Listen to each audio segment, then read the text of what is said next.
এখানে story writing বলেছে কিসের না গ্রাসহপার আর অ্যান্টের, ঘাসফড়িং আর পিঁপড়ের গল্প, এই সমস্ত পয়েন্টসগুলো দিয়ে স্টোরি রাইটিং লিখতে হবে 100 ওয়ার্ডসে।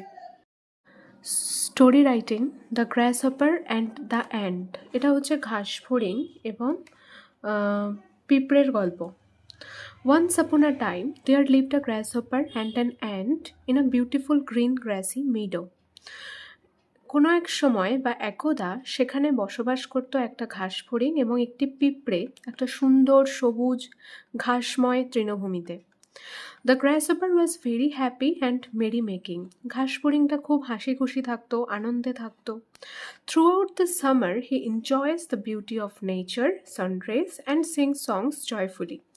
পুরো গ্রীষ্মকাল ধরে সে এনজয় করত প্রকৃতির সৌন্দর্য, সূর্যের আলো এবং গান গাইতো খুব আনন্দের সাথে। He does not make any plan how to save food for bad days or winter season.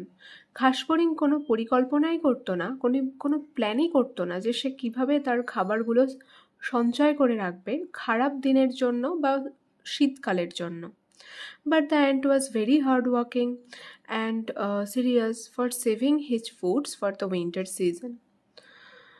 কিন্তু পিঁপড়ে ছিল খুবই পরিশ্রমী এবং সিরিয়াস, কিসের জন্য না তার খাবার সঞ্চয় করে রাখার জন্য শীতকালের জন্য।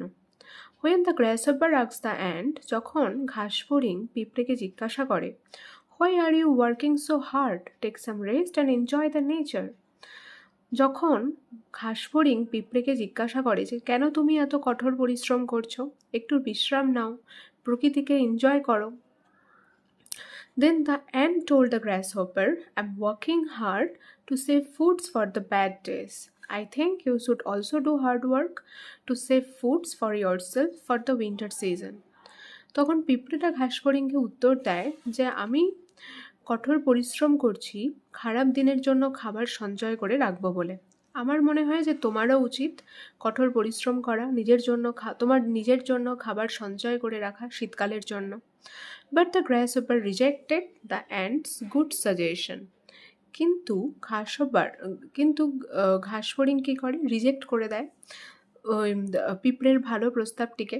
After that, when the winter came, the grasshopper had to face difficulties as he did not save any food for those bad days.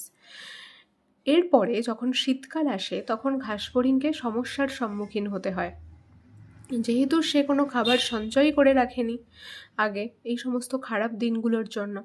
Then he sought the help of the ant for some foods, but the ant rejected the grasshopper. তারপরে সে পিঁপড়ের কাছে যায় খাবারের জন্য, কিন্তু পিঁপড়েটা reject করে দেয় গ্রাসহপারকে। At last the grasshopper realized his own fault. শেষ পর্যন্ত ঘাসফড়িং বুঝতে পারে তার নিজের ভুল। Moral, it's crucial to use your time thoughtfully. এটা খুবই গুরুত্বপূর্ণ যে তুমি তোমার টাইমকে থটফুলি মানে ভেবে চিন্তে কাজে লাগাও।